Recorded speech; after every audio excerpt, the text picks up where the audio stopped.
Assalamualaikum warahmatullahi wabarakatuh. Lisan,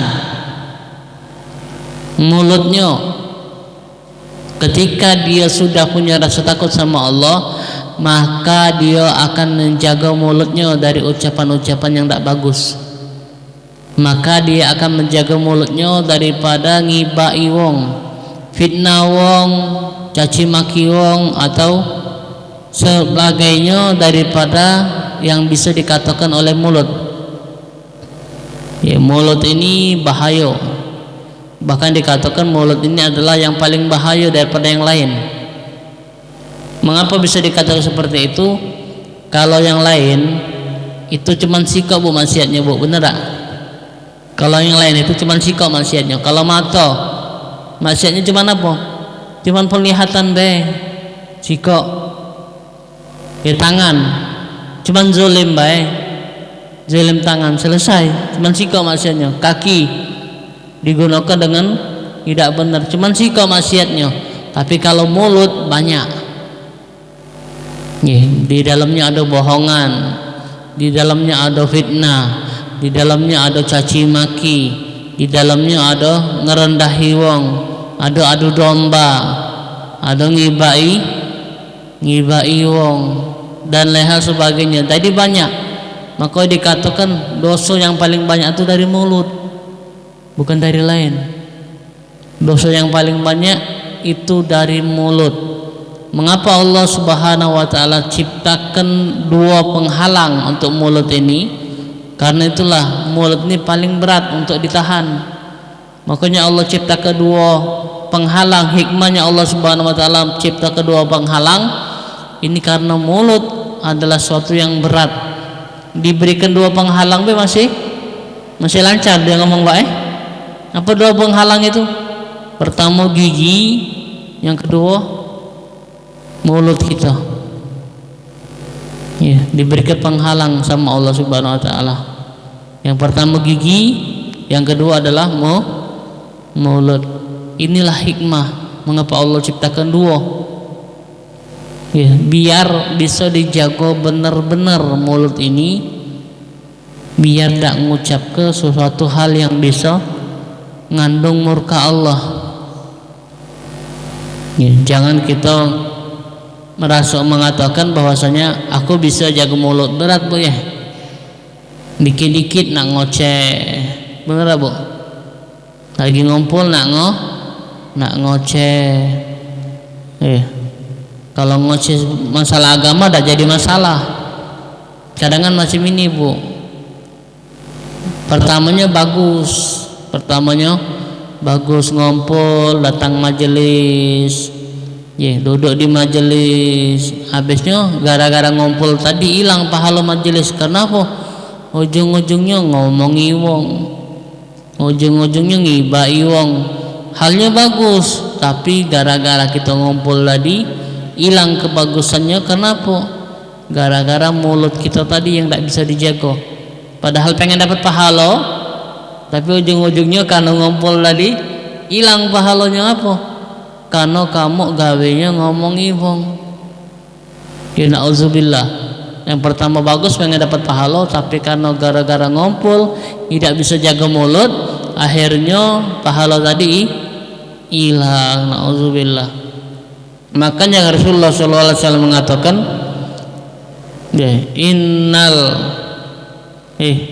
Rasulullah SAW mengatakan dalam salah satu ucapan itu bahwasanya mulut ini adalah salah satu hal yang bisa membuat kamu banyak dapat pahala, yang bisa juga kamu membuat banyak dosa.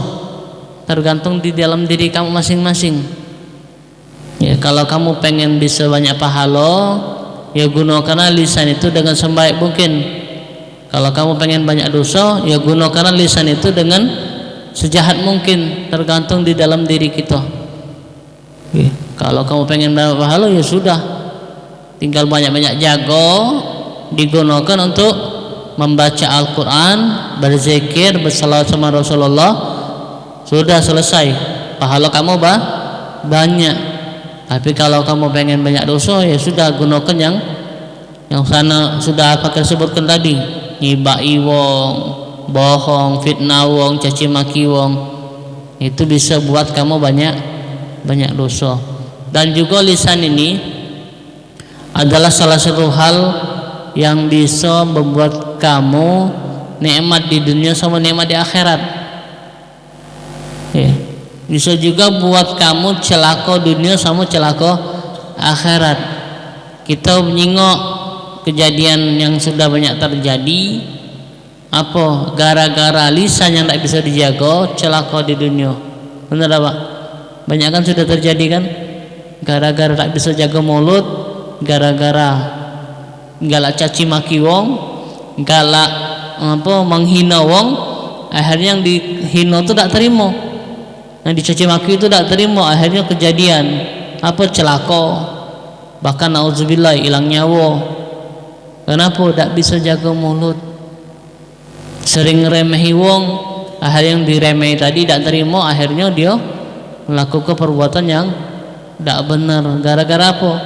Gara-gara mulut yang tak bisa dijaga, akhirnya nyawa kita hilang. Ini kan membuat celaka di dunia dan juga celaka di akhirat.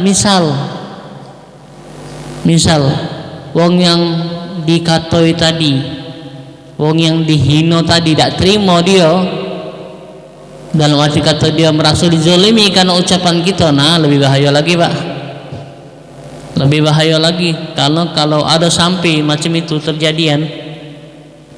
Ya misalkan ya, auzubillah, jangan sampai terjadi di sama kita. Kalau ada wong yang tak terima dengan ucapan kita, dia merasa dizalimi, dia bakal nuntut di akhirat. Nah, sedih kita.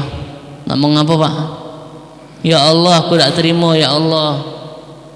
Ya, tak terima ya Allah. Kenapa aku tak terima? Dia di dunia zalim sama aku. Dia di dunia galak ngatoi aku, galak caci maki aku. Ya Allah, aku tak terima. Nah, sudah selesai. Urusan kita selesai Pak. Dia nuntut di akhirat, nak ngomong apa kita? Dia minta pahala kita, nah selesai kita Pak. Ya, aku tak terima ya Allah, pahala dia untuk aku. Ngomong apa kamu? Dia minta pahala kita, bisa dimbeknya Pak pahala kita. Kenapa? Dia merasa dizalimi di dunia, dia tak terima, dia minta pahalanya balik ke sama dia, pahala kita balik sama dia. Galak tak? Udah capek-capek bikin pahala, tunggit ibadah, sedekah banyak, pas di akhirat ada yang nuntut kita, minta pahala kita, dimbek sama dia. Nah, selesai. Sedih ada, nak ngomong apa tapi gara-gara tak bisa ke mulut, dia merasa dizalimi sama kita, akhirnya dia nuntut sama Allah, selesai.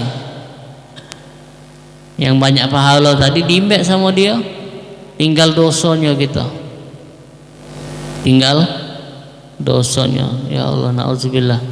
Jadi hati-hati, jaga mulut, hati-hati, jangan sampai gara-gara mulut kita bakal membuat celaka diri kita. Na'udzubillah. Ini yang pertama Baik, rasa takut sama Allah Subhanahu wa taala adalah mereka yang bisa jaga lisannya. Insya Allah kita semua di sini termasuk yang bakalan bisa jaga lisan kita, sehingga tidak terjadi yang namanya kita bakal rugi di akhirat. Ya, karena ngomongan kita bakalan kita merugi di akhirat. Jangan sampai sedih Pak ya. Siapa yang tidak bakalan sedih ketika kita sudah pengen masuk surga karena amal kita, tapi gara-gara ada orang yang nuntut, merasa dizalimi di dunia, dia ngambil amal kita, mana lagi rasanya Bu? Ya Allah, pengen masuk surga, sudah jadi apa? Maksud kita nih sudah dapat kepastian kamu masuk surga karena amal-amal kamu, tapi gara-gara kamu galak mulutnya tidak benar, ada orang yang merasa dizalimi, bakal masuk neraka. Na'udzubillah ya, dia galak kita kan ya, na'udzubillah. Jadi kalau pernah misal kalau pernah merasa mulut kita pernah dipakai untuk caci maki wong misalnya terjadi. Banyak-banyaklah minta maaf supaya apa? Supaya di akhirat kagak tidak bakalan jadi permasalahan. Mereka sudah memaafkan kita karena kita kemarin belum bisa jaga mulut, sekarang kita sudah berubah. Yang sudah bisa jaga mulut minta maaf. Mungkin ada kawan-kawan yang pernah merasa sakit hati dengan ucapan kita, yang pernah merasa dizalimi karena ucapan kita. Ya, kita perlu minta maaf agar kelak di akhirat tidak bakal nuntut kita lagi, insya Allah. Dan yang kedua adalah bentuk hamba Allah yang sudah ada rasa takut dalam dirinya adalah qalbuhu, hatinya yang berubah. Masa hati yang berubah apa? Waktu kemarin hatinya ini masih banyak kotorannya, ada dalamnya ria, ada di dalamnya sombong, ada di dalamnya hasud sama wong dan lain hal sebagainya daripada penyakit hati. Nah, ketika hamba Allah itu sudah ada rasa takut sama Allah, maka penyakit hatinya berubah sedikit demi sedikit menghilang. Dia ketika ibadah tidak riak lagi. Dia ketika diberikan kelebihan tidak sombong lagi. Dan ketika dia diberikan sama Allah suatu yang bahasa kita nih, misal kejadian ada tetangga kita yang diberikan kelebihan sama Allah, di hatinya tidak pernah hasud. Karena kan kita tidak bisa mengatakan mana sih untuk supaya kita tidak hasud, tidak bisa kita. Pastinya ada wong-wong yang di dalamnya itu punya rasa hasud. Contoh yang sudah banyak terjadi adalah karena mereka itu merasa diri mereka itu serba kekurangan hingga akhirnya mereka merasa diri mereka itu tidak diperdulikan sama Allah. Contoh yang sudah banyak terjadi adalah seperti ini. Ketika hamba tersebut melakukan ibadah sama, ibadahnya tidak kata yang beda pak, ibadahnya sama, sholat 5 waktu di masjid sama, sedekahnya sama, zikirnya sama, namun ketika mereka diberikan rezeki beda. Tetangguan nih sama, ibadahnya sama, sholat 5 waktu sama, tapi rezekinya diberikan beda. Tetangganya pacak beli mobil, pacak beli rumah besar, yang tetangganya ini masih rumah kecil, masih bermotoran. Kadang ada timbul. Kalau orang yang bersyukur ya alhamdulillah, yang penting pacak berjalan. Orang yang bagus macam itu, orang yang bagus jadilah ustaz, yang penting masih pacak bermotor. Tapi kalau orang hatinya jelek bu, tidak pacak bu. Orang yang hatinya jelek pasti dia ngomongkannya, ya Allah ngapa macam ini. Ibadah kami sama ya Allah, sedekah kami sama ya Allah, ngapa rezeki kami beda. Engkau berikan dia pacak beli mobil, pacak beli rumah besar, kami ini ngapa macam ini ya Allah, masih rumah kecil, masih motoran, masih panas-panasan. Pak. Kenapa? Karena hatinya tadi yang tidak bagus sehingga ngatakan seperti itu. Padahal kalau kita pikir, adakah orang-orang yang lebih saro dari kita? Karena kita nih kalau hasud nih tidak pernah mikir lagi pak. Tidak pernah mikir ngapo kita nih nak hasud sama wong tuh karena apa. Padahal kalau kita ngatakan kalau kita nih nak hasud sama wong, itu kita harus mikir dulu apa yang kita hasud ke. Kalau kita hasud ke dengan kekayaan dia, maka kita bakalan rugi. Ngapa ruginya? Ruginya adalah semakin kamu hasud sama wong, hati kamu jelek, kamu tidak punya manfaat. Pacanya ge ngerutuk be. Lebih baik kita terima dengan apa yang kita dapatkan dari Allah. ngomongan ibu tadi, jadilah yang penting pacak bermotor, jadilah yang penting masih punya rumah, jadilah yang penting masih pacak makan. Ya, itu wong yang bagus, yang berarti nerimo dengan apa yang Allah sudah kasih. Namun berbeda halnya dengan orang yang tidak nerimo, Bu. Wong yang ada dalam hasilnya hasud, ya, tidak bakal nerimo sampai kapanpun dia tidak bakal nerimo. Karena apa? Karena dia merasa ibadah dia sama, tidak ketik bedanya. Ya, dia ada rezeki dia sedekah, aku ada rezeki aku sedekah, nominalnya sama, Bu. Sebulan sekali 200.000 misal. Ya, nyumbang ke masjid, lagi pembangunan ada nyumbang ke masjid, bangun pengen apa naik ke lagi, itu 200.000 sebulan, sama menjaga rezekinya, sama berbagi rezekinya sama. Namun Allah berikan dia kelebihan, kita masih macam ini. Itu yang bakalan timbul hasud bagi wong yang tak bisa nato hati.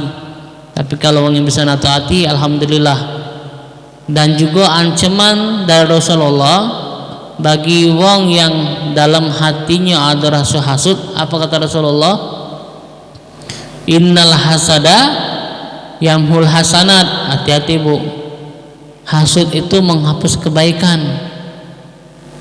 Ada yang galak, tidak bakalan ada yang galak sikok pun bagi mereka yang pengen hapus kebaikan dalam dirinya, cuma tinggal ada rasa hasud, selesai kamu. Itu baik. Kalau kamu pengen dihapuskan kebaikan, maka timbul kelah hasud dalam diri kita. Sudah selesai, amalan kita tidak kasih lagi. Ini kata Rasulullah, innal hasada yamhul hasanat, kata Rasulullah. Sesungguhnya hasud itu menghapuskan kebaikan, kama ta'kulun narul hatab, kata Rasulullah, sebagaimana api itu memakan kayu bakar. Selesai amalan kita, selesai amalan kebaikan kita, selesai jadi abu. Ruginya di mana? Ruginya di dalam diri kita masing-masing. Pengen amalan catatan kita bagus, tapi pas di padang mahsyar dapat kenapa? Tidak dapat kenapa-apa. Karena apa? Karena kamu di dunia punya rasa hasud sama hamba Allah. Na'udzubillah. Jangan sampai kita ini termasuk hamba Allah yang mempunyai sifat rasa hasud. Dan juga kita diajarkan untuk kita amalkan masing-masing. Mengapa kita ini tidak pantas punya rasa hasud? Karena masih banyak saudara-saudara kita yang hidupnya serba kesusahan, yang hidupnya serba kekurangan. Kita ini wajib bersyukur, Pak. Masih ada gawi, masih pacak makan 3 kali sehari, masih pacak ganti baju setiap harinya. Kalau kita mikir macam ini, otomatis yang namanya hasud tak bakalan datang sama kita.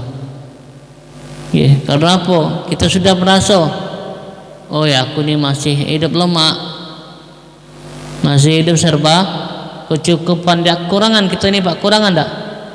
Kita ini tidak kekurangan sebenarnya. Apa? Pacak makan masih 3 kali sehari, tidak kurang kan? Baju setiap hari ganti,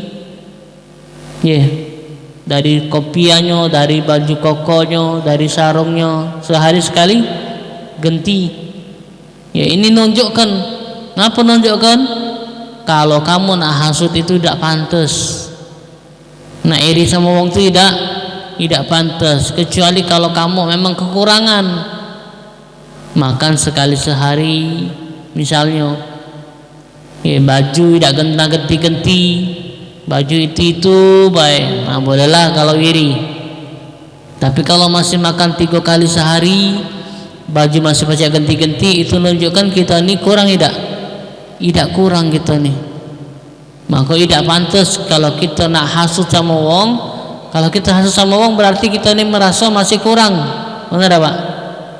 Kalau kita hasud sama wong berarti kita ini masih merasa kurang. Kalau kita terus merasa kurang berarti kita ini wong yang mana? yang tidak pernah bersyukur. Dan hati-hati tadi kata Rasulullah, kata Allah, yang tidak pernah bersyukur azab Allah sangat pedih. Ya, jadi bersyukur. Masih lemah, kita diinjak makan 3 kali sehari. Kalau misalnya karena kita tidak bersyukur, diinjak Allah makan sekali sehari, nak mana kabar kita? Ya, kalau kita tidak bersyukur, diinjak makan sekali sehari, mana Pak? Ya Allah, kesian nih. Gara-gara kita tidak bersyukur, kita diinjak sama Allah cobaan, diinjak makan sekali sehari. Ngomong apa kita? Ya, karena apa? Karena kau diinjak kecukupan kemarin, masih pacak makan 3 kali sehari, masih pacak bajunya setiap hari ganti, kau masih nak wiri sama wong, kau masih nak hasut sama wong. Nah sekarang coba ke diinjak cobaan sama Allah. Nah sekarang aku nak coba kau, kunjuk makan kau cuma cukup sekali sehari, baju kau tak ganti-ganti. Nah nak ngomong apa Bu? Nah nak ngomong apa kita? Gara-gara kesalahan kita dewek, kita buat macam itu. Allah wabillahi taufiq. Wassalamualaikum warahmatullahi wabarakatuh.